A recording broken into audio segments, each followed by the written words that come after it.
Magandang gabi Pilipinas, magandang gabi mga ka-aksyon. Muling inihatid sa inyo ng DWCM Aksyon Radio Pangasinan na mga kalipunan ng mga nagbabagang balita, impormasyon, mga kaganapan sa lalawigan ng Pangasinan, mga police report at ganoon din ang mga balita sa loob ng bansa na dapat malaman ng ating pong mga kababayan ngayong gabi ng Biyernes, Enero 21, 2022. Sa ulo ng ating mga nagbabagang balita, karagdagang tulong pangkabuhayan sa mga OFW. Ipinating ng provincial government sa bayan ng Anda. Walk-in vaccination na isasagawa sa Magic Mall Ordineta, Kalasyaw at ganoon din sa bayan ng Binmalay at Kalasyaw.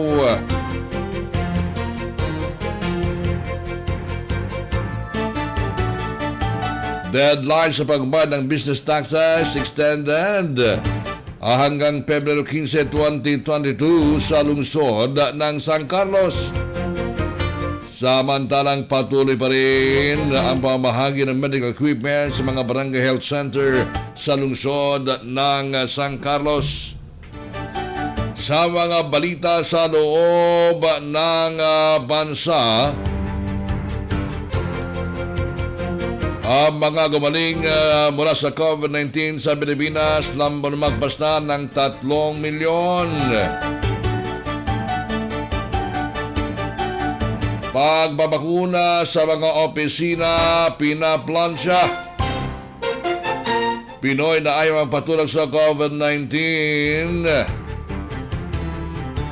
Bumulusok sa 8% ayon sa SWS. Mga eksperto sa bakuna nagbabala laban sa sadyang infection ng COVID-19. Unang batch ng COVID-19 vaccination para sa edad 5 hanggang 11 darating sa 31 ayon sa kay General Garvez. Pagbibigay ng armas sa mga mamahayag suportado ni Presidential Task Force on Media Security Executive Director. At syempre sa mga reports ay paparating ng mga Action Radio reporters, inyo po mapapakinggan sa ating pong palatuntunan na firing line. Syempre inyo po makakasama ang inyo pong ka-aksyon. Ako po si Aksyon Kumander, Dante. At ngayon sa detalye ng ating mga impormasyon ng sa balitang lokal, ang bayan ng Andang sumunod na tinubo ng tulong pangkabuhayan sa Overseas Filipino Workers Project ngayong araw, Enero 21, 2022. Aabot sa 25 na kwalipikadong displaced OFW sa Anda ang napabilang sa benepisyaryo ng programang ito ng Provincial Government ng Pangasinan sa ilalim ng pamumuno ni Governor Amado Pogi Espino III. Handog ng Provincial Government sa lahat ng benepisyaryo ang tig 5,000 pesos na puhunan para sa umumpisang pangkabuhayan ng mga ito. Ang tulong pangkabuhayan ay programang inumpisa noong November 2020 na umiikot sa buong probinsya para tulungang makaroon ng pagkakakitaan ang mga displaced OFW. Nanguna sa programa sina First District Board Member Margie Lawrence Humilde Versosa, dating Governor, dating Congressman Oscar Urbus, LGU Anda Mayor Giovanni Larang at LGU Anda Employment Officer Dante Cerveta. Taos pusong pasalamat ang sukli ng LGU Infanta at mga benepisyaryo sa tulong na ibinahagi ng provincial government. Ayon kay Angeline Cañedo, isa sa mga benepisyaryo sa Anda, malaking bagay ang binigay na puhunan ng provincial government bilang panimula sa negosyo, lalo at hindi nakabalik sa kanilang trabaho sa abroad ang mga benepisyaryo.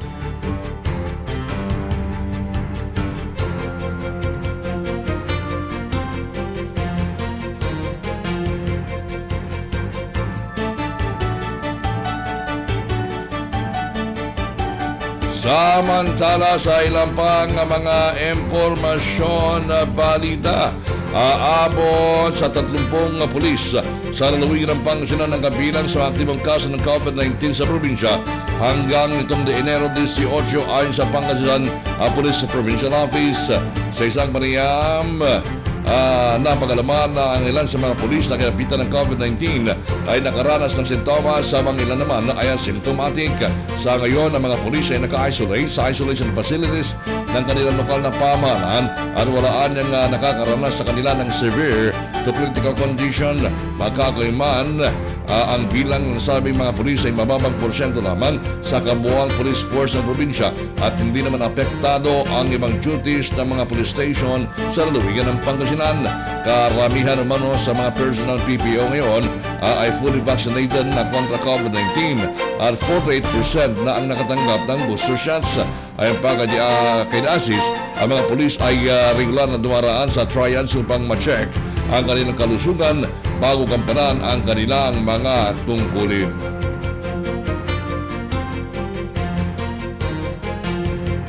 Dalawampung minuto makalipas ang alas 6 ng gabi. Samantala, sa ilang pang mga impormasyon, balita mga kaaksyon, atin pong papasukin ang sampag-ulat mula kay Aksyon Jeric Pasiliao. Yes, Aksyon Jeric, please come in. Yes, Aksyon na Dante, kabilang ngayon sa mahigpit na binabantayan ng National Interagency Task Force ang Dagupan City at iba pang mga lugar sa bansa dahil sa nangyayaring bilis ng hawaan ng COVID-19. Bukod sa Dagupan City, Aksyon na Dante, kabilang din sa tinukoy netong si kabilang sa mga tinukoy nitong si Presidential Spokesperson na Carlo Nograles ang mga probinsya ng Bataan, Iloilo City, Ormoc City, Naga City, Western Samar, Tacloban City, Biliran at Zamboanga del Sur. Ang pahayag na ito ay ginawa ng kalihim sa pamamagitan ng press briefing ng Malacanang kanina. Sinabi ni Nograles na kung itataas ang mga nasabing lugar, kung itataas ng mga nasabing lugar, etong kanilang mga dedicated beds para sa mga pasyente ng COVID-19 ay malaki umano ang tsansang natili ang mga ito sa ilalim ng Alert Level 3 system. Magkagayon pa man, ibinabala ni Nograles na kung maabot ng mga nabanggit na lugar ang threshold, ay mapipilitan umano silang itaas ang risk classification ng mga lugar na ito sa ilalim ng Alert Level 4. Sa ilalim ng Alert Level 4, Kumander, ay bawal ang in-person classes. Gayon din ang lahat ng uri ng contact sports, operasyon ng mga sinahan, kid amusement industries, venues with live voice or wind instrument performers tulad ng karaoke bars, casinos, horse racing, cockfighting, lottery at betting shops at iba pang gaming establishments, maging ng iba pang mga uri ng pagtitipon. Pinapayagan naman sa ilalim ng Alert Level 4 ang 10% indoor capacity para sa mga fully vaccinated, habang 30% naman para sa outdoor venue. Sa ngayon, batay sa tala ng City Health Office, Kumander, ay mayroon ng 6,226 na kabuang bilang ng COVID-19 sa lungsod, makaraang makapagtala ng 101 na panibagong kaso ng sakit. Ang nasabing total infections ay sa nasabing total infections, Kumander, ay 5,407 ang gumaling, habang 179 naman ang bilang ng mga nasawi. Magugunit ang inihayag din na Kumander ng STHO kamakailan na binabantayan rin nila ang iba't ibang mga establishmento sa lungsod dahil sa naitatalang kaso ng workplace infections kung saan nagkakaroon ng COVID-19 ang ilang mga empleyado sa kanilang mga trabaho. Yan ang balita mula sa Aksyon. Yes. Okay, sa may nagtatanong dito, yung ba mga pinagbabawal ay kasama doon yung pag-inom ng alak o liquor ban na Aksyon Jeric? Oo. Magdidepende yun sa magiging regulasyon ulit ng LGU Aksyon na Dante. So ngayon, existing pa rin itong yung kautusan ng lokal na pamahalaan ng Dagupan na bawal itong pwede magbenta ng mga nakalalasing na inumin, pero bawal lang pagkonsumo nito sa mga pampublikong lugar. Aksyon na Dante. Okay. So yan pa rin ang balita mula sa gitna ng Aksyon. Jeric Pasiliao, una sa Aksyon, una sa balita. Sama-sama tayo, Pilipino. Okay, maraming salamat, Aksyon Jeric Pasiliao, sa pag-uulat na yan. Samantala sa lungsod naman ng San Carlos, Tuloy-tuloy ang pamamigay ng mga kagamitan medikal sa mga barangay ng San Carlos kahapon hanggang ngayong araw sa panguna pa rin ni Mayor Julian Ayon Resuello at Vice Mayor Joseles Bogs Resuello ni Governor Amado Pog Espino III. Sa patuloy na distribusyon ng mga medical equipment sa lungsod ay umabot na sa halos 60 barangay ang naabot ng turang programa at ito ay naging posible dahil na rin sa inisyatibo ng Mayor at sa pakipagtulungan ng Provincial Government ng Pangasinan sa liderato ni Governor Amado Pog Espino III. Kabilang sa mga ipinamahaging medical apparatus ay ang infant weighing scale, digital thermometer, mechanical health scale, nebulizer at BP apparatus na nagmula sa provincial government sa pamuno ni Governor Amado Pog Espino III. Kasama rin ang industrial grade UV disinfecting lamp at automatic alcohol dispenser with lamp na donasyon ng lokal na pamahalaan ng San Carlos bilang pagmamahal naman sa mga health workers ay nag-donate ng tig-isang portable oxygen tank with regulator sa bawat barangay health centers bilang standby na oxygen supply kung sakaling may mga ilangan, lalo na ang mga COVID patient. Sa kabilang banda ay may mga karagdagan pa mga medium at standard size oxygen tanks sa lungsod na matatagpuan sa tanggapan ng CDRRMO at libre itong magagamit basta't mag-request lamang sa LGU kung sakaling kakailanganin. Sa loob ng 3 araw na pag-ikot ng lokal na pamahalaan ay pasasalamat naman na naisipirating ng kanilang mga kababayan, partikular ang mga barangay health workers na siyang gagamit ng mga natanggap na medical equipment upang makapagbigay ng maayos at dekalidad na serbisyong medikal sa kanilang mga kabarangay. At kabilang sa mga barangay na naabutan ng mga medical equipment simula kahapon hanggang ngayong araw ngayon kinabibilangan ng barangay Perez, Longos, Coliling, Sapinit, Payapat, Tarekta, Cubol, Lilimasan, Ano, Tarese, Bega, Quezon, Ilang, Paitan, Magtaking, Turak, Baliti, Paluspos, Padilla, Kaingal, Bolosan, Bacnar, Malacanang, Libas, Polo, Agdao, Maliwara, Tayambari, Payar, Isla, San Juan, Tebag, Mistizo, Bonifacio, Palaris at M. Soriano. Sa susunod na linggo ay pagpapatuloy ang pamahagi ng mga medical equipment sa natitira pa mga barangay sa lungsod ng San Carlos. 27 minuto makalipas ang alas 6 ng gabi. Samantala, Basic Emergency Life Extending Network o Belen 16911 at ang Public Alert and Response Monitoring Center o PARMC ang ilan lamang sa mga tinataga ni dating Mayor o Dagupan City Mayor Belen Fernandez para sa mas mabilis na rescue at 24-hour watch laban sa sakuna o kalamidad. Ito rin ang nais na maibalik ng dating Mayor sakaling mabigyan ng pagkataong makapagsilbi bilang Mayor ng Dagupan. Sa ilalim ng dating administrasyon, nagawa ni Mayor Belen Fernandez na maging fully equipped ang Dagupan CDRRMC sa pamagitan ng pag-upgrade ng mga rescue equipment, pagdaragdag ng ambulance, fire at rescue trucks.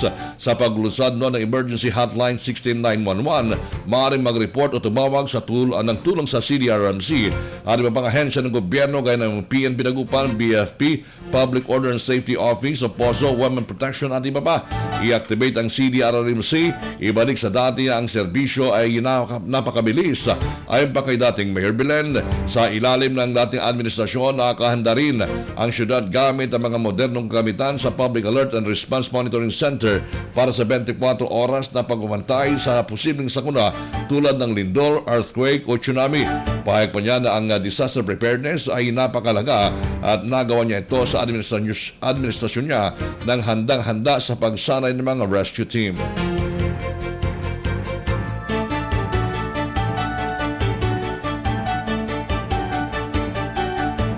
Nagpapasalamat naman si 4th District Congressman Christopher De Venecia sa mga kapwa niya kongresista sa agarang pagpasa ng inihain niyang Film and Live Events Recovery Bill noong Enero 17. Ang Film and Live Events Recovery Bill ay isang panukalang batas na iniakda ni Congressman Taft De Venecia na naglalayong tanggalin pansamantala ang 10% amusement taxes para sa mga film and live event sectors at permanenteng pagbaba nito sa 5% matapos ang 2 taon. Ipinaliwanag niya na matindi ang dagok na dinulot ng pandemya sa mga sektor na ito kung saan 90% ng kanilang kita ang nabawas kumpara sa mga nakarang taon.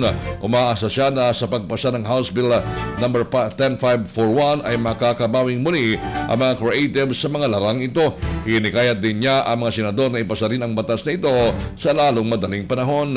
Matapos may pasa sa ikatlo at pinal na pagbasa sa Kamara, ang isang panukalang batas ay pupunta sa Senado upang doon babalangkasin at aaprubahan.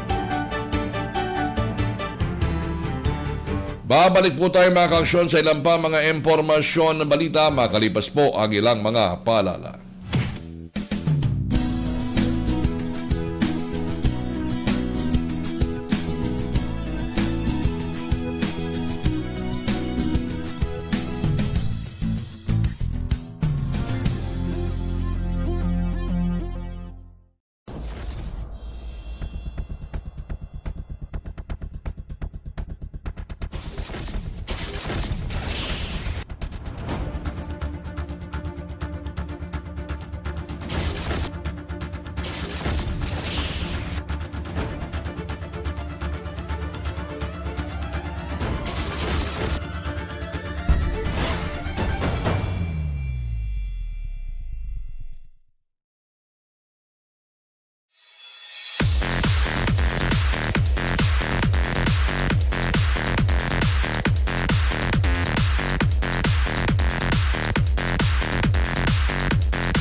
Meron ba mga kaaksyon, tuloy-tuloy po tayo sa ating palatuntunan firing line. Siyempre kasama nyo pa rin po ang inyong pong kaaksyon.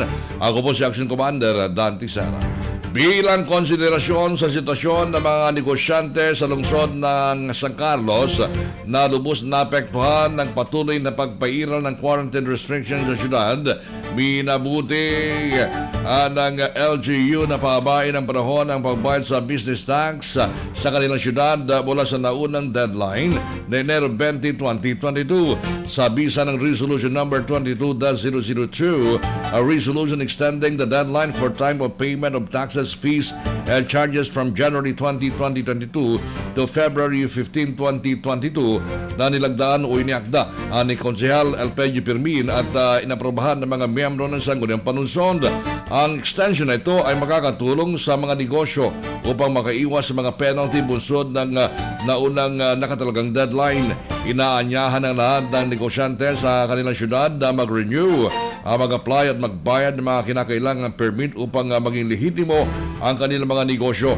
Matapos ang February 15 ay magsisimula ng umikot ang Business Permit and Licensing Division upang mag-inspeksyon sa mga establishmento sa naturang syudad.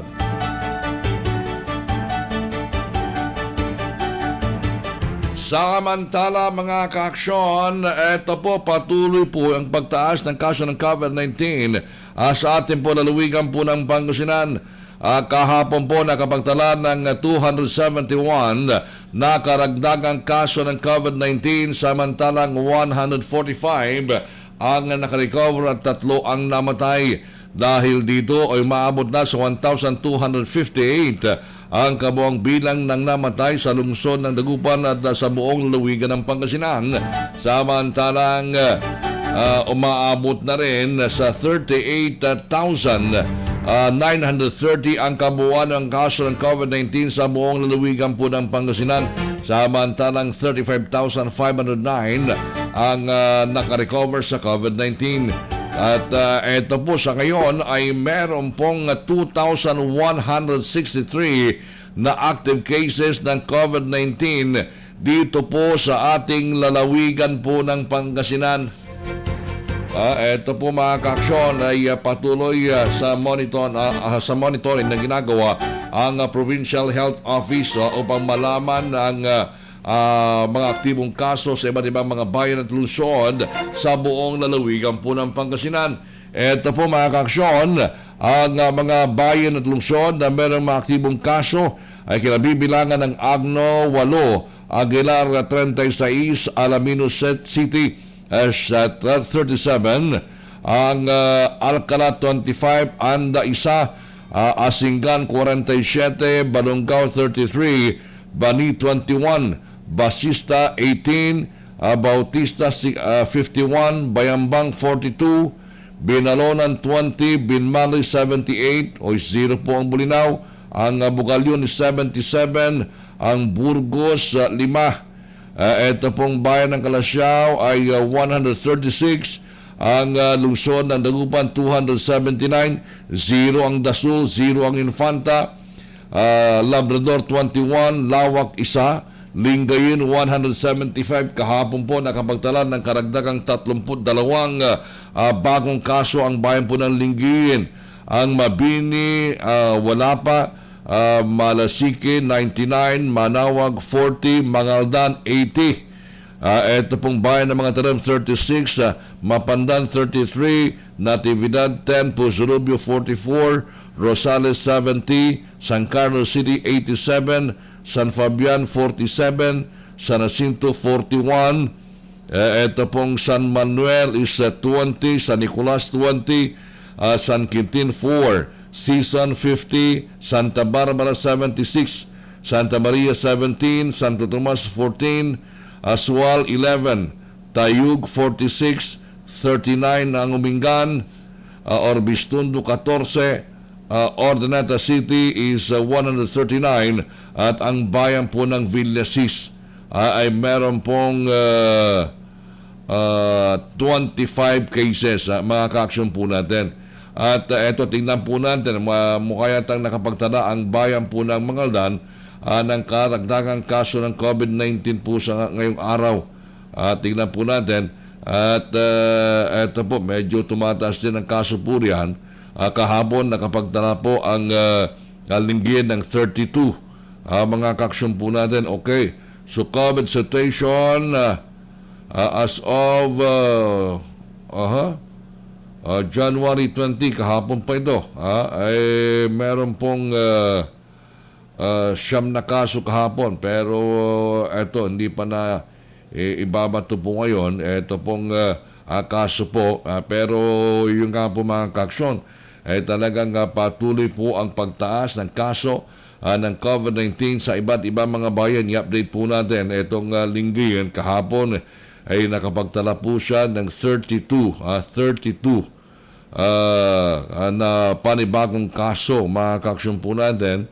At habang malo naman ang naitalang recover patient. Kaya ang kinakailangan po talaga nito ay talaga umiwas at sundin po ang minimum public health standard o minimum public health standard kaya po ng pagsuot ng face mask at face shield, mga kaksyon, and then pag-obserba sa social at physical distancing. Ito pong palagiang paghugas ng kamay at pagsasanitize ng alcohol. At ito pong pag-iwas sa mass gathering. Huwag pong lalabas ng mga kabahayan kung hindi naman kinakailangan, especially yung mga senior citizen at ganoon din ng mga bata na 12 pababa, mga kaksyon, upang maiwasan po natin na magkaroon po ng hawaan sa kaso ng COVID-19. At eto po, mga kaksyon, ang provincial government ng Pangasinan ay magsasagawa ng walk-in vaccination bukas. Walk-in vaccination, gaganapin po diyan sa may Magic Mall annex sa Oroneta City. Robinson's Place sa Calasiao, nag-umpisa na kanina at ngayong araw at bukas sa Binmali Baywalk, malapit po sa kampo ng Philippine Army, January 23. At ganoon din po dyan sa St. Peter and Paul Parish, dyan po sa may bayan po ng Calasiao sa January 23. At ang available po ay first dose, second dose at booster shots.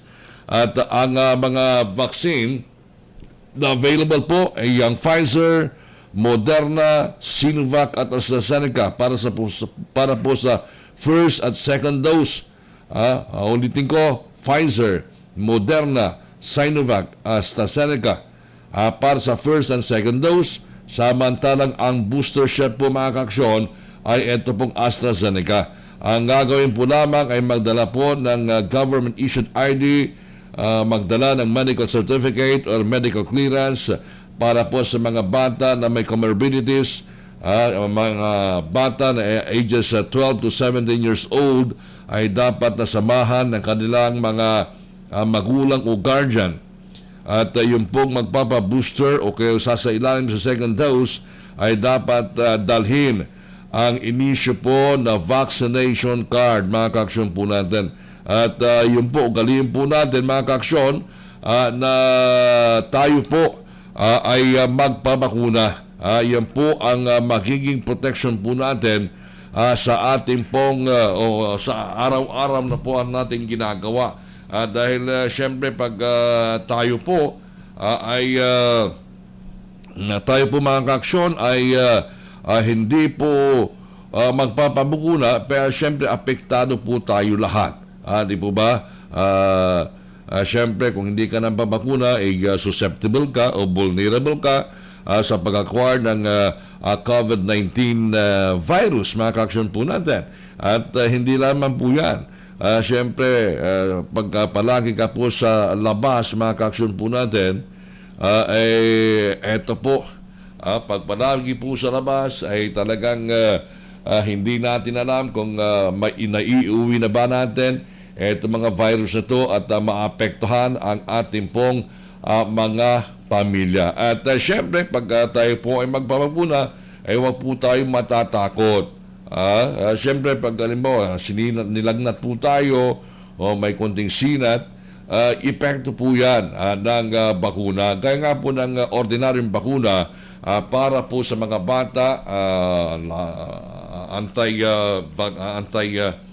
anti-rabies o tawag dito, yung mga ipapang regular na bakuna para po sa mga bata 0 to 12 months, ika nga po natin, yung pong anti-measles at kung ano-ano pa, mga ka-aksyon po natin, ay kuminsan talaga nilalagnat. At the same as true, talagang ganun po ang epekto po ng pagbabakuna. Kaya't huwag po tayong mag-alinlangan. Hindi naman paituturok po yan at dahil meron pong na-issue na emergency use authorization itong Food and Drug Administration at sinisiguro po na ligtas lahat ang ating pong mga kababayan sa anumang pong kapahamakan. Huwag po tayong mag-alala. At huwag po tayong mag-alala dahil hindi po naman isasaalang-alang ng ating pong gobyerno ito pong kaligtasan po ng lahat. Ginagawa po ng ating pamahalaan na kumuha ng mga vaccine intended po para sa ating lahat. Para po sa lahat ng mga Pilipino upang maging ligtas laban sa COVID-19. Ngayon, kung hindi ka magpapabakuna, mga ka-aksyon po natin, talagang susceptible ka, posibleng magkaroon ka ng severe COVID-19 infection. Pero kung bakunado ka, mga ka-aksyon, ay meron po tayong proteksyon sa COVID-19, especially ito pong COVID-19 Omicron variant, mga ka-aksyon po natin na sa paniniwala po ng mga eksperto, siya po ngayon ang mabilis na nagpapakalat dito po sa ating buong bansa, especially dito po sa ating lalawigan po ng Pangasinan. Meron na pong nakapasok na Omicron variant sa 4 na bayan at lungsod sa lalawigan po ng Pangasinan. Kaya ingat-ingat lamang po. Sundin po natin ang sinasabi po ng ating gobyerno, magpabakuna po tayo at i-maintain po natin itong pag-obserba sa minimum public health standard.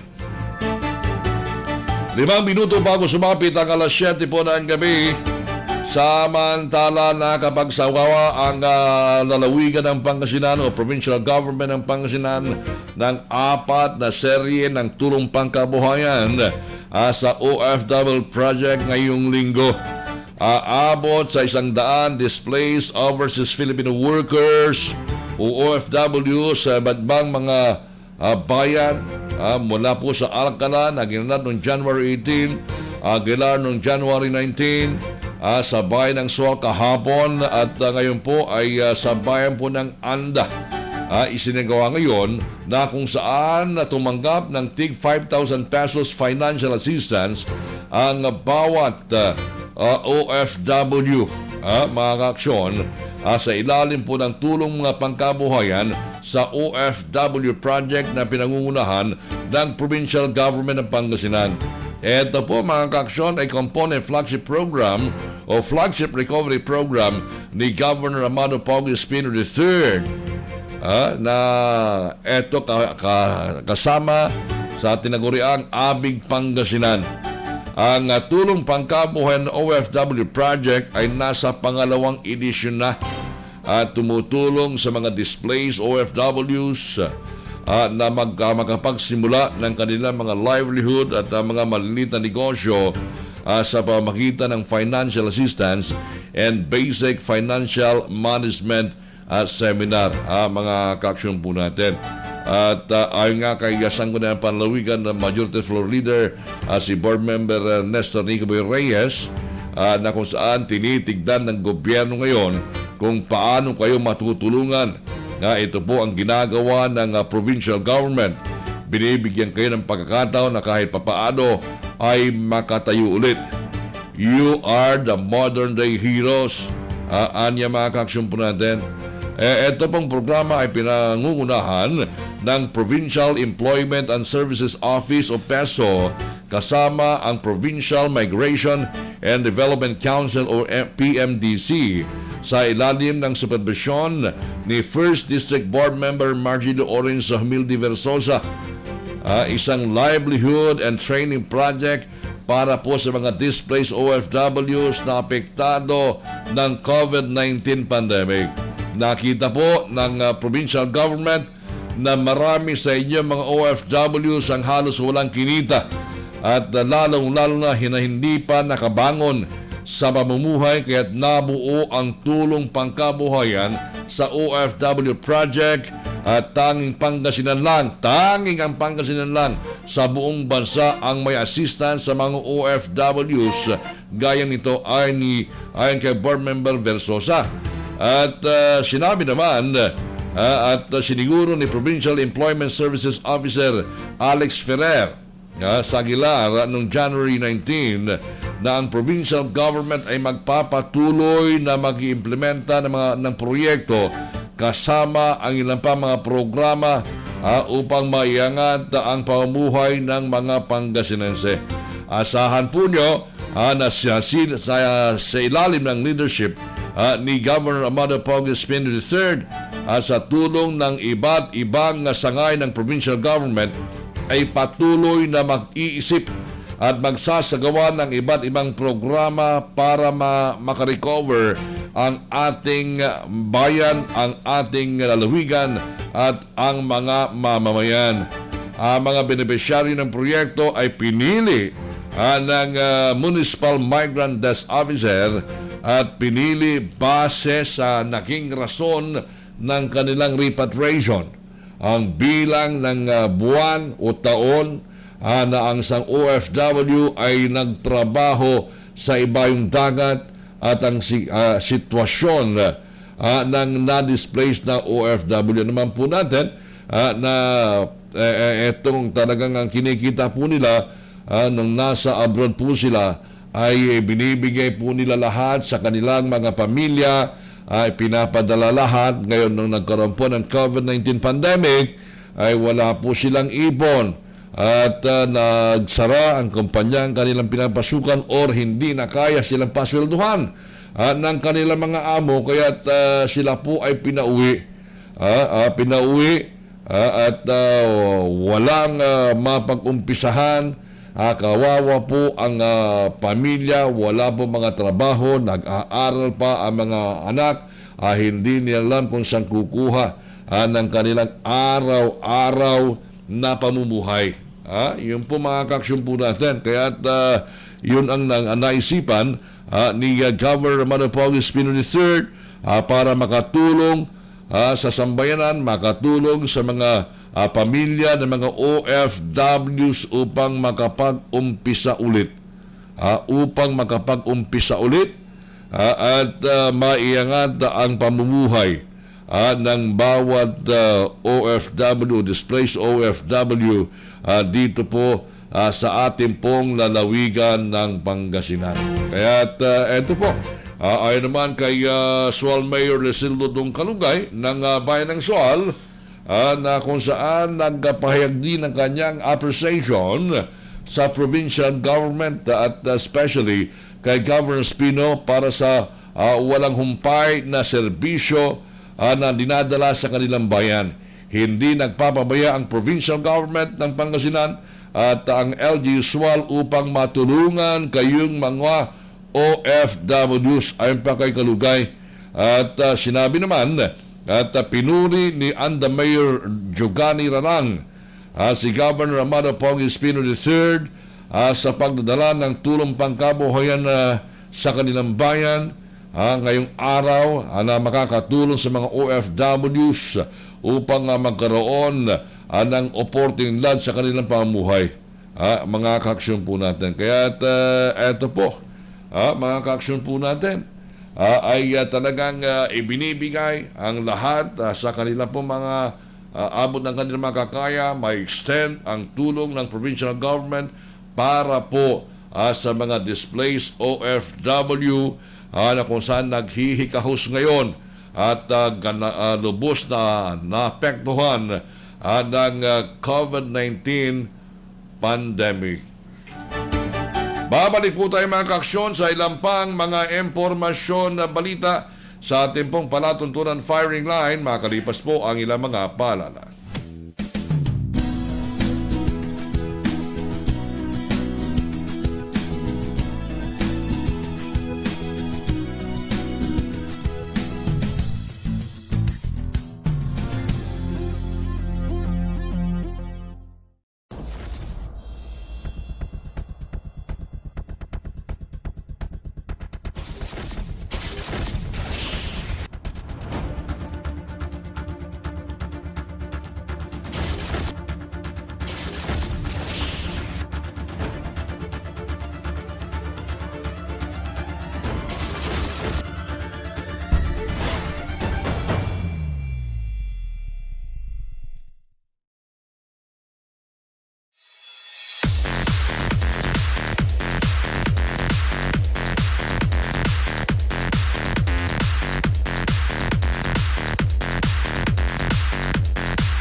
Aksyon Kumander Dante, Cera. Aabot na sa 4 katao na aresto ng Pangasinan na Police sa Provincial Office dahil sa paglabag sa umiiral na gun ban na nagsimula noong January 9 hanggang January 18. Sa isang panayam, sinabi ni Pangasinan Police Provincial Office spokesperson Lieutenant Colonel Ferdinand de Asis na ang mga lumabag ay nahuli sa pamagitan pagsagawa ng upland sita sa mga bayan ng Bolinao, Asingan, Villasis at sa lungsod ng San Carlos.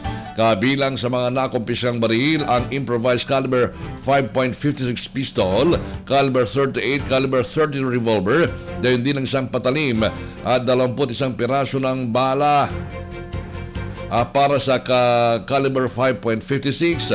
Samantala, bukod sa mga nakumpiskang baril, ay may ilan ding mga baril ang sinuko ng ilang mga gun owners sa Bayambang, Mabini, Bautista at Ordinate City Police Station. Kabilang sa mga ito ang improvised shotgun, caliber 38, air gun at isang hand grenade. Nagsimula ang election gun ban noong January 9 at magtatapos sa June 8 ngayong taon. Samantala, mga kaaksyon, mukha yatang nagiging kontrobersyal ito pong pagkakalaya ng lolo, mga kaaksyon, na nahuli dahil sa namitas ng mangga dyan po sa may bayan po ng Asingan, mga kaaksyon. Kung inyo pong matatandaan, na hinuli ng Asingan Police sa pamagitan ng warrant of arrest etong si Leonardo Narding Floro, ang 80 anyos na lolo na kung saan ay nakulong o na-detain dyan po sa Asingan Police Station sa loob po ng ilang mga araw hanggang sa mag-viral po ito sa Facebook at dumagsa po ang tulong. Yun nga po, mga kaaksyon, kahapon po ay nakalaya na itong si Narding Floro na makaraang ilang individual na nagpiyansa para sa kanya. Ayon kay Major Napoleon Eleksyon, ang hepe ng Asingan PNP, si Lolo Narding ay sinamahan ng Public Attorney's Office upang iproseso ang kanyang pansamantalang paglaya na dinesisyonan ni Presiding Judge Cera Marcos Martin ng 7th Municipal Circuit Trial Court ng Asingan, San Manuel. Magkagayman, kailangan pa rin dumalo ni Lolo Narding sa pagdinig ng kanyang kaso sa February 8. Matatandaan na unang lumabas ang istorya ni Lolo Narding sa Facebook page ng Public Information Office ng Asingan, kung saan sinabi na inaresto si Lolo Narding noong January 18 makarang akasuhang nagnakaw ng 10 kilo ng mangga na noon pa niya itinanim. Sa isang panayam kay Lolo Narding, ipinaliwanag nito na siya lamang ay pumitas ng mga mangga na ngayon nabakuran na ng complainant. Ayon pa kay Lolo Narding, sinubukan niyang makipagayos at sinabing babayaran na lamang nito kung magkano ang halaga ng mangga kanyang napitas. Ngunit hindi pumayag ang complainant na nagresulta upang maharap sa kasong pagnanakaw ang matanda na naging dahilan upang maglalabas ng warrant of arrest ang korte na kamakailan ay inihay ng mga pulis. At dito lubos na ang pasalamat na ni Lolo Narding sa lahat ng mga taong nagpaabot sa kanyang tulong. Pero eto po, kahapon po mariing pinabulanan ng Pangasinan Police sa Provincial Office ang umano'y hindi makataong pagtrato sa nag-viral na noong si Lolo Narding. At aning Police Colonel Ferdinand de Asis na hindi kinulong si Lolo Narding. At kahapon din, mga kaaksyon po natin, ay lumabas din doon po sa post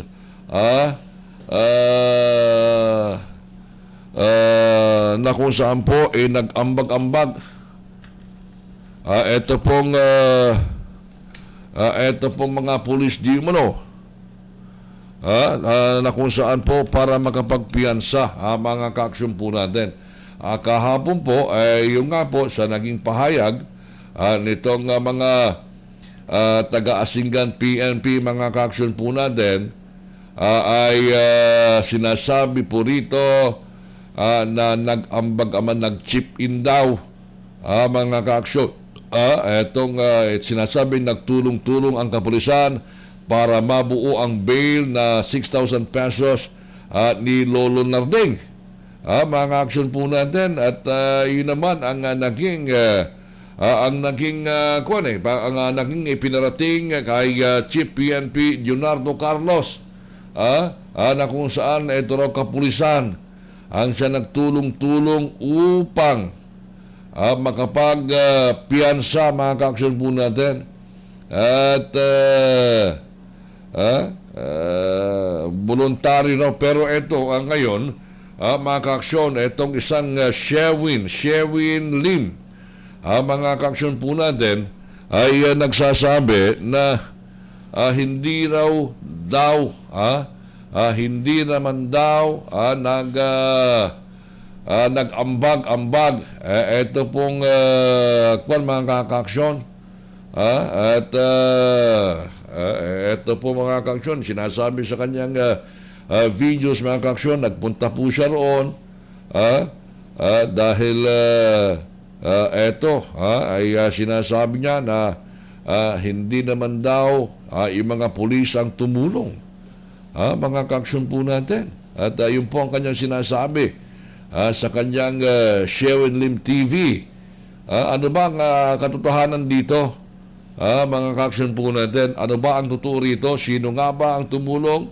Ito ba mga kapulisan ba na nag-ambag-ambag ng tulong at hindi itong claim nitong Sherwin Lim na siya po ay nagpunta mula pa rin po sa may Pampanga, mga kaaksyon po natin, na kung saan siya po ang nagbigay ng piyampiyansa. So yun po ang kanyang sinasabi, mga kaaksyon po natin. Yun po sa may kwan, mga kaaksyon po natin. At sinasabi ko niya, eto, basahin ko, mga kaaksyon, we made it, tulad ng ipinangako natin, napuntahan na natin si Lolo Narding Floro.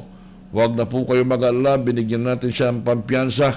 At good news, makakalabas na po siya today. Salamat sa kaibigan natin sa Attorney James Fernandez from Pau Ordonata, Pangasinan. Salamat po, maaga pa lang, nakastandby na kami kanina sa presinto para masiguro ang paglaya ni tatay ngayong araw. At namit at nakausap din po natin mga kamag-anak ni Lolo Narding at inabutan ng tulong para sa kanila at kay Lolo. Bago kami umuwi, nilatag ko sa kanila ang plano ko kay Lolo, nangakong babalik para mabigyan ng pangkabuhayan si Lolo. Di na kami pumasok, ang mahalaga na gawa natin mission natin. Salamat sa lahat ng tumulong at nag-pray para kay Lolo Narding. Patuloy lang ito na mahal tayo ng Panginoon at kailanman di niya tayo pababayaan. Salamat din sa mga tiwalang ibinigay niyo sa amin, lalo sa akin, mga kaaksyon po natin. So marami po, mga kaaksyon, ang nag-abot ng tulong. Pero yung nga po, doon po sa kanyang post, mga kaaksyon po natin, ay kanyang sinasabi na hindi naman siya naman daw talaga, hindi daw siya daw po nagbigay ng pangpiyansa, mga kaaksyon, na naka-standby lang po siya doon sa presinto para masiguro ang paglaya daw ni Lolo Narding Floro, mga kaaksyon. Ano ba talaga ang katotohanan dito? Sino ba ang nagsasabi? Dahil siya raw po mismo ang kumontak kay Attorney James Fernandez mula sa Pau Ordonata City, Pangasinan. Mga kaaksyon po natin, kaibigan daw po niya. Pero ang kiniklaim nitong Asingan Police, mga kaaksyon po natin, ang kiniklaim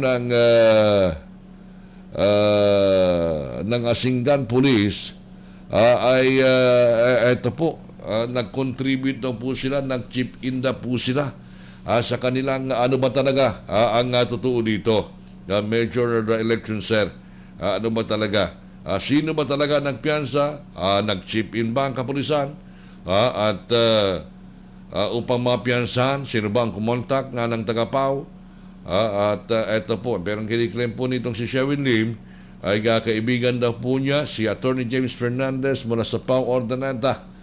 At nagpunta po sila dyan sa lungsod ng Ordonata upang piyansahan, mga kaaksyon. Kasi ang claim, mga kaaksyon po natin, ng iba pang mga sa bagay, marami po nagsidagsaan, mga kaaksyon po natin, Marami po ang nagsinagsaan dyan po sa may Singgan Police Station kahapon.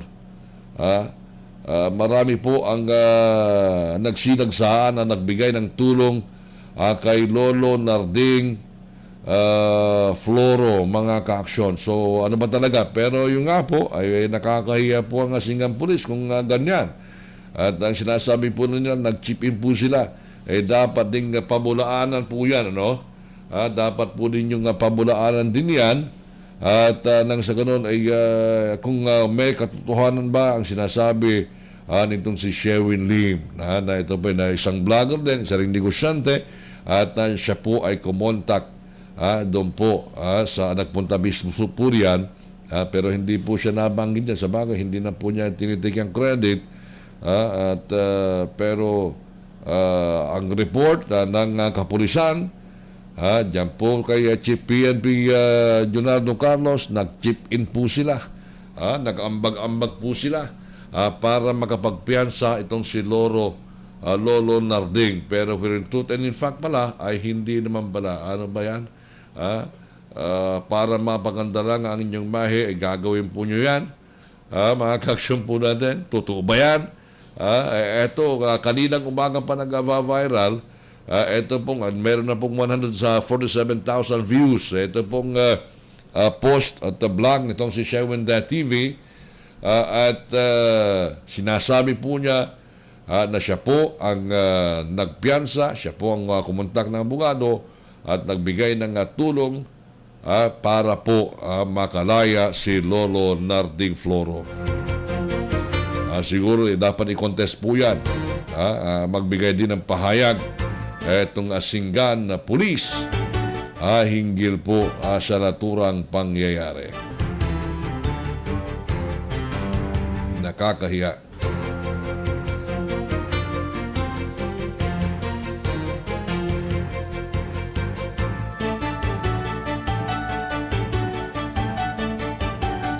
Dalawang minuto makalipas ang alas 7 po ng gabi sa ilang pa mga police report na alamban ng mga tauhan ng Manila Police District ang mag-live-in partner ng top 1 at top 2 most wanted personalities sa Pandacan, Maynila dahil sa magkatuwang na pagpaslang sa kasamahang obrero noong 2021. Kinilala ang mga nadakip na sina Bibiano Alibadbad, 24, top 1 most wanted person, at ang kanyang kinakasama na si alias Glenda, 17 anyos, top 2 most wanted person at kapwa nakatira sa CP Garcia Street, Barangay 118 Tondo ng naturang lungsod. Nadagip ang dalawa kung 1:35 nung Miyerkules ng hapon sa kanilang tinutuluyang bahay sa Tondo sa bisa ng warrant of arrest para sa kasong murder na nilabas ni Judge Rodrigo Ido del Rosario ng Angeles City, Pampanga, RTC Court Branch 114. Ayon sa record, nagtatrabaho bilang obrero sa construction sa Skyway 3, Shelibadbad, at isinama ang kinakasama niyang dalagita sa kanilang barracks sa isang inuman na lasing sa Libadbad at nang magising ay nakita na tinatangkang kahasain ng kanyang kasamahan sa trabaho na hindi binanggit ang pangalan ang kanyang kinakasama. Sinalukluhan ni Alibadbad ang kinakasama at pinagtulungan nilang pagsasaksakin ang biktima. Agad na tumakas at nagtago ang dalawa. Tinrabaho ng Pandacan Police Station na Station 10 ang kaso hanggang sa matunton si Alibadbad sa may Tondo ng nagtatrabaho bilang tricycle driver. Dito na nagkasa ang pulisya ng operasyon na nagresulta sa pagkakadakip ng dalawang suspect.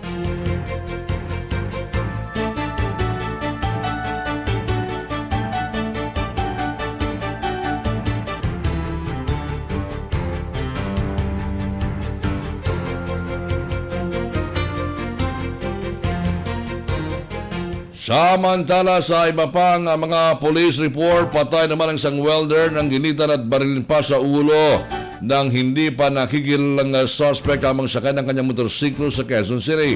Kaagad na binawian ng buhay ang biktimang si Ronel Diazis Rita, 24, may asawa welder at residente ng Block 4 Lot 26, Kaunlaran Extension, Barangay Batasan Hill, Quezon City. dahil sa sugat sa leeg at tama ng bala sa ulo. Inaalam pa ng mga otoridad ang pagkakakilanlan ng mga suspect sa krimen. Batay sa report, alas 2:15 ng madaling araw nang maganap ang krimen sa IBP Road, kanto ng Freedom Park, sa Barangay Batasan Hills. Sa salaysay ng pulisya ng taxi drivers na sina Rodel Mabini at Herman Maramanda, naghintay sila ng pasahero nang bigla na lang lumapit sa kanilang biktima na sakay ng isang motorsiklo. Duguan muna ang biktima at nanghihingi ng tulong. Gayunpaman, bago pa siya natulungan ng mga taxi drivers ay bumagsak na ito sa simentadong kalsada, kaya kaganing na-report sa pulis. Sa investigasyon ng mga otoridad, nakitang may sugat sa leeg ang biktima na posibleng ginilitan habang may tama rin ng bala sa likod ng ulo. Masusi nang inimbestigahan ng otoridad ang krimen para sa agarang ikakaresolba nito.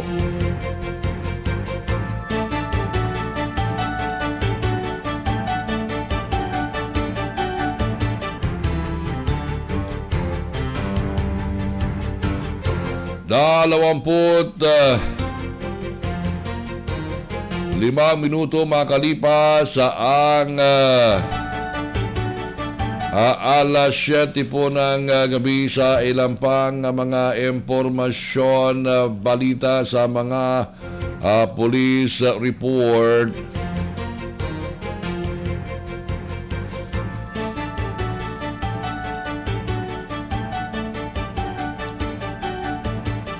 Aabot sa 4 milyong halaga ng hinihinalang shabu ang nasabat sa bypass operation sa Ruas Boulevard sa may Barangay 76 sa Pasay City. Kinilalang siya sa mga naaresto sa operasyon na si Madonna Romaquera alias Donna, na huling suspect sa kanang iginasang drug bypass operation ng PNP Drug Enforcement Group sa parking lot ng Esquesan Plaza. Alauna ng hapon, bumili ang isang pulis na nagpanggap ng buyer ng 50,000 halaga ng shabu sa suspect na nagresulta sa pagkaka-aresto nito. Napagalamaan na sa Sampaloc, Maynila sana ang unang transaksyon ng suspect, subalit dinala nito ang mga pulis sa Pasay kung saan siya nahuli. Nakumpiska mula sa suspect ang 7 supot na naglalaman ng 700 grams ng hinihinalang shabu at bypass money. Patuloy ang inventory ng mga pulis sa mga nakumpiska mula sa suspect.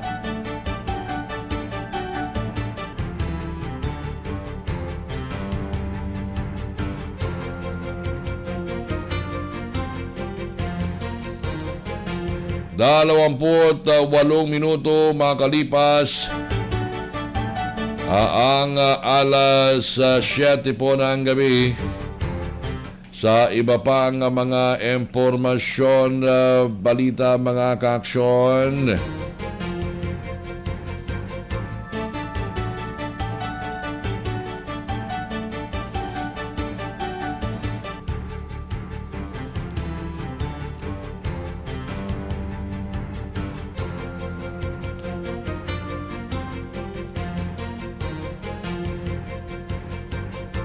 Sinalakay ng mga pinagsamang pwersa ng Bureau of Customs at Philippine Coast Guard at National Bureau of Investigation ang nahuling nagbebenta online ng COVID-19 test kit ng approval ng FDA na kinilalang si Kai Chi Chow, isang Chinese national, na sabat na nakakalagang 250,000 na COVID-19 test kit sa isang warehouse sa 555 Carlos Palanca Street sa San Miguel, Manila.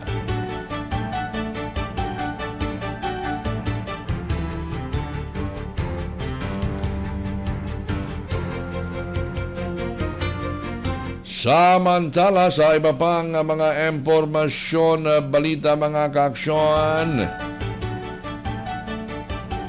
nasa 1,899 na opisyal ng kapulisan ang magsisilbing media security guards o vanguards na tutugon sa mga banta at problema sa seguridad ng mga mamahayag sa halalan 2022 ayon sa Philippine National Police. Sinabi ni PNP spokesperson at Public Information Office Chief Police Brigadier General Roderick Alba na siya ang maging focal person sa national level.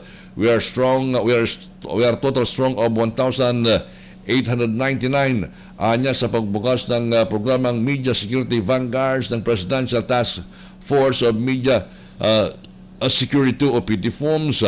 Magsisilbing focal person ang Regional PIO Chief sa regional level. Ayon kay Alba, patuloy anya na nasa 1,766 Chief of Police sa bansa ang magkakasa ng operasyon sa Media Security Vanguards sa nalalapit na halalan. Our job is to facilitate appropriate police action on issues including media security in the 2022 election. Paglahad ni Alba, kapag ganyang may report, ibato nyo agad sa amin. Kaya po ang magre-request if we need to provide protection, security details until mag-dissipate yung threat. We do that. Ayon naman kay PT FOMS Executive Director Joel C. Engco.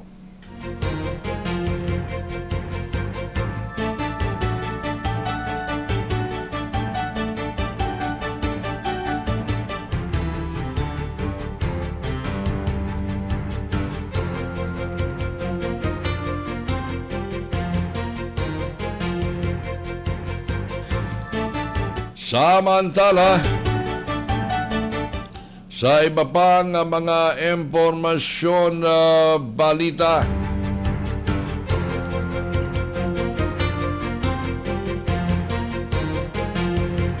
isa naman isang taong gulang ang napisak ang katawan at namatay din matapos mabangga at masagasaan ng SUV na biglang tumawid sa barangay Sabang sa Calagawag, Quezon. Ayon sa pulisya, kinilalang biktimang si Windy Rose Luzares, residente ng naturang lugar. Batay sa investigasyon, dakong alas 5:30 ng hapon ay bigla na lang tumawid sa kalsada sa Bonifacio Street.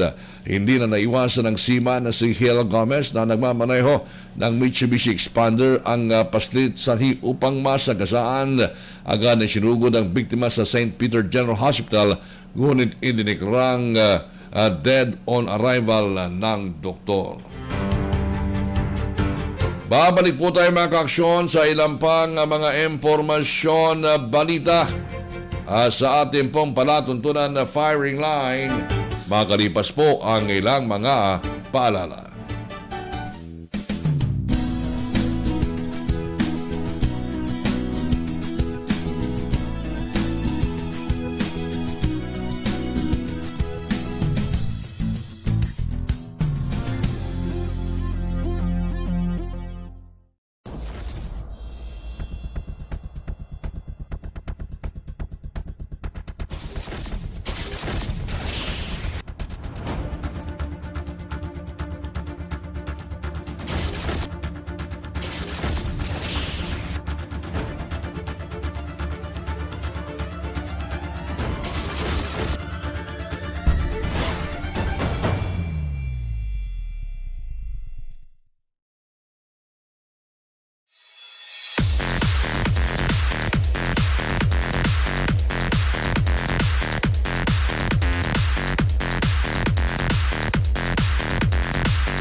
Bien mga kaaksyon, tuloy-tuloy po tayo sa ating palatuntunan firing line. Siyempre kasama niyo pa rin po ang inyo pong kaaksyon. Ako po si Aksyon Kumander, Dante, Cera. Umaabot na sa 3.01 million na mga Pilipino ang nakarecover sa COVID-19 ayon sa tala ng Department of Health simula na makapasok ang nakamamatay sa sakit sa bansa noong 2020. Ito naging pahayag DOH sa kasabay ng pagtungtong ng kabuuang COVID-19 cases sa Pilipinas sa 3.35 million. Ito po mga kaaksyon dahil meron na pong 3,357,083 makabatala ng karagdagang kaso, bagong kaso ngayong araw ng Iron Miyernes na sa 32,744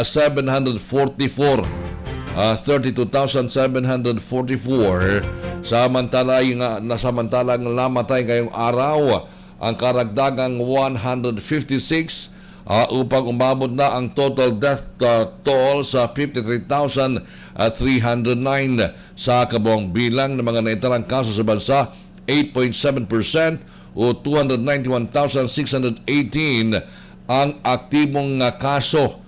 Samantalang 89.7% o kaya 3,012,156 ang gumaling at 1.59% o 53,309 ang namatay ayon sa DOH. Samantala wala namang naitalang mayroon namang naitalang 16,385 na bagong gumaling at 156 na bagong pumanaw. Ito po mga kaaksyon, sa kabila nito, 3 laboratory pa ang biglang nakapagsubmiti ng kanilang mga datos sa COVID-19 Document Repository System, bagay na bumubuo sa 0.8% ng lahat ng samples na natest sa nakaraang 14 na araw sa 32,744 na bagong hawang kaso na naitala ngayong araw. Nasa 31,456 dito ang sinasabing nangyari sa nakalipas na 2 linggo. Karamihan dito ay nagmula sa National Capital Region, 6,917, Calabarzon 6,398 at Region 3 4,122. Samantala tanging 66 lang sa 156 na na-report na kaso ngayong araw ang nangyari ngayong 2022. Ang natitira ay palay backlog pa noong 2021 at December 2020 dahil sa late encoding ng death information sa COVID-19. Nangyari lahat ng ito sa pagpasok ng mas nakawang COVID-19 Omicron variant sa Pilipinas.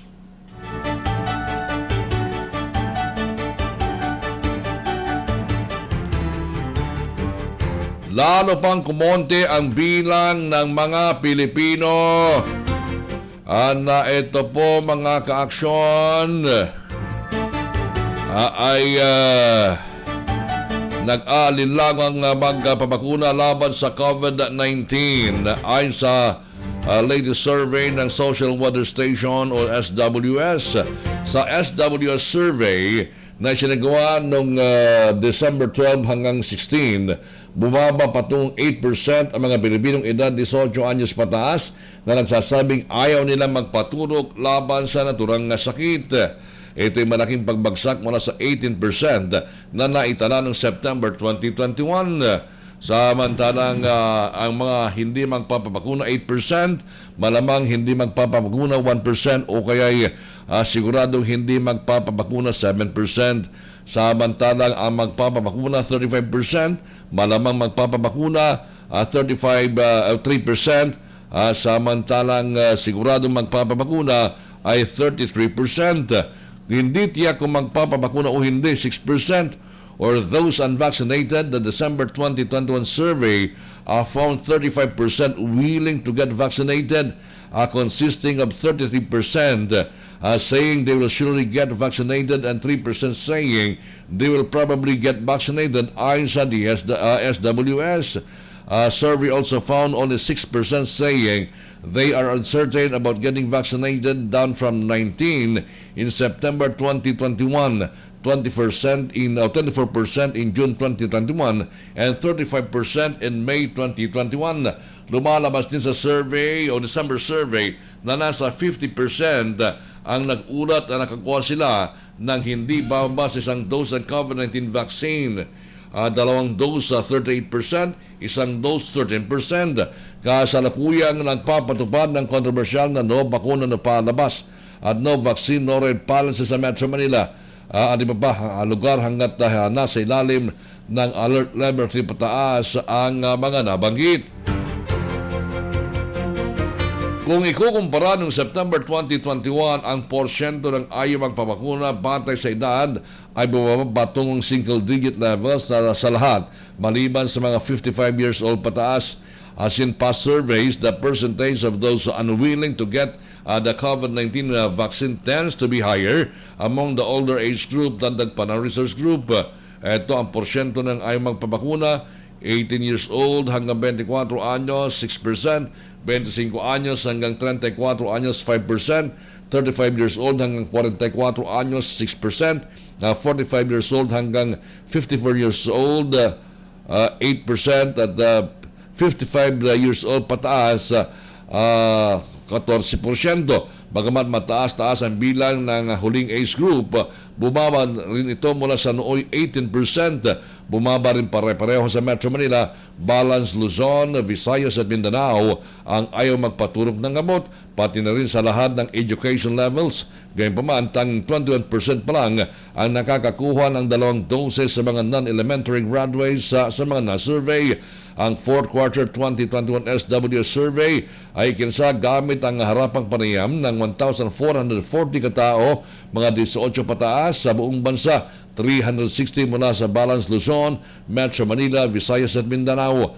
Ang mga inulat na survey items ay hindi kinomisyon ng pribadong sektor at isinagawa gamit ang sariling inisyatiba ng SWS.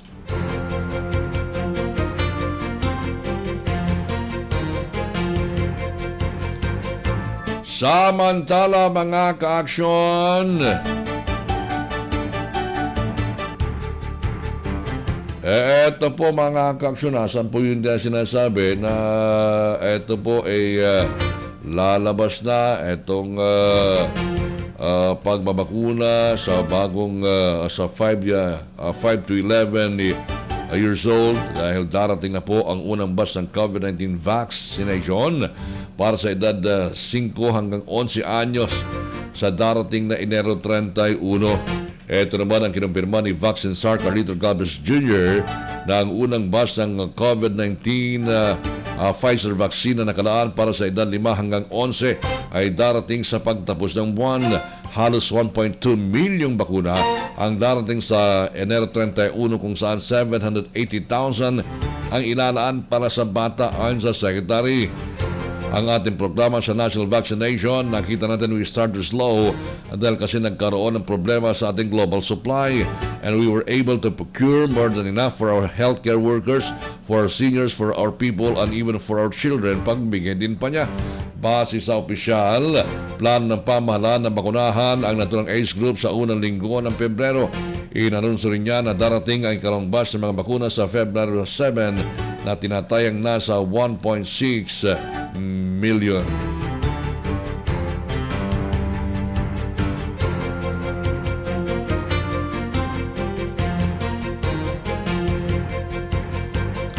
Samantala, huwag dapat sadyain ng mga publiko na sila ay ma-infect ng SARS-CoV-2 virus upang sa ganoon ay makakuha ng natural immunity laban sa COVID-19. Ito naman ang pahayag ng chairperson ng Vaccine Expert Panel o VEP. Sinabi ni VEP Chair Dr. Nina Gloriani na ang mga nagkaroon ng contract ng COVID-19 ay maaring makakuha ng natural immunity, subalit ipinahayag niya na ang infection should not be voluntary or deliberate. Anya, ang hybrid immunity ay maaaring mangyari makaraan ng isang bakunadong individual ay magkaroon ng COVID-19 at makasurvive.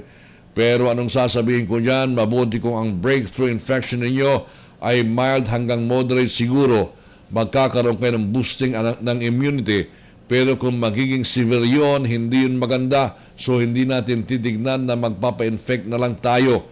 Hindi po ganoon ang dapat nangyayari. Anya, mga ka-aksyon po natin, I don't think the doctors will say na yes, magpa-expose po kayo. Dahil nangyari lamang pero hindi dahil na-expose kayo talaga. Hindi yung sasadyain.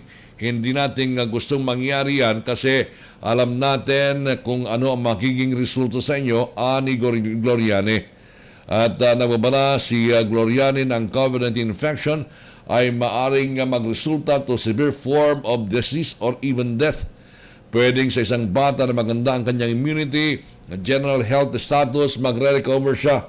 Mayroon lang, pero kapag yung tamaan ay medyo elderly or may immunocompromised condition or comorbidity, baka hindi yan mild but ma-hospital, critical care or mas masahol pa, baka mamatay. Anya, mga ka-aksyon po natin, ang babala ni Gloriane laban sa sadyang infection ay isinagawa.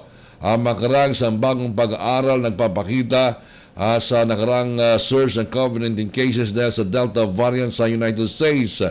Ang mga tao na hindi na makunuhan sa bahay na kasurvive ng COVID-19 ay maproprotektahan kaysa doon sa namakunahan at hindi na-infect. Mga ka-aksyon. Pero sinabi ng author, nababala rin, depende sa infection for protection considering the high risk to unvaccinated person who were not previously infected for hospitalization, a long-term impact at death. Huwag niyo pong sasadyain daw, mga ka-aksyon po natin. Mga ka-aksyon, huwag niyo pong sasabihin. Iyaan, mga ka-aksyon po natin, huwag niyo pong sasadyain. Ito pong pagpa-infect ng COVID-19. 10 minuto bago sumapit ang alas 8 po ng gabi. Suportado naman ni Presidential Task Force on Media Security Executive Director Undersecretary Joel C. Egco ang desisyon na magdala ng armas ang media workers upang maprotektahan ang kanilang sarili. Sa pag-utusan ng Media Security Vanguards Program ng PT Foams, iginid ni Egco ang paggamit ng armas ang dapat na last resort na mga mamahayag sakaling malagay sa panganib ang kanilang buhay. Kung sinusuporta natin yung desisyon ng ibang kasapi sa media na mag-arm to protect themselves, of course, pressed against the wall, we need to fight back, anya mga ka-aksyon. Ayon kay Egco, tatalakay ng PT Foams at ng Commission on Election ang hiling ng task force na exemption ng mga miyembro ng media sa gun ban para sa halalan 2022. We have a request to the Comelec pending as of now, anya. At patuloy niya na maaaring mag-request sa mga mamahayag ng exemption sa election gun ban. Mga ka-aksyon, especially now, medyo mainit, mga ka-aksyon. Ito pong ilang mga lugar dito po sa ating bansa, di ba? At kung minsan threat, ito pong iba pong ganun din sa ating labigan pala, kung saan natitreat din itong mga miyembro ng Fourth Estate, mga ka-aksyon po natin. Kaya't ito para mas makasiguro sa bagay, meron po tayong mga kasamaan po rito na meron pong mga baril pero lisensyado, mga ka-aksyon, may license to possess a firearm at hindi ko alam kung makapag-issue po sila ng ito pong permit to carry firearms outside of residence dahil lalo naman po natin may election gun ban. Pero kung sakasakali na magkaroon po mga ka-aksyon na igagrant yung request sa tulong na rin ng Presidential Task Force on Media Security o PT Foams na si Secretary Joel Egco, ay po pwede rin mga ka-aksyon po natin. Pero gaya nga po ng sinasabi ng Philippine National Police, meron pong 1,899 na police officer na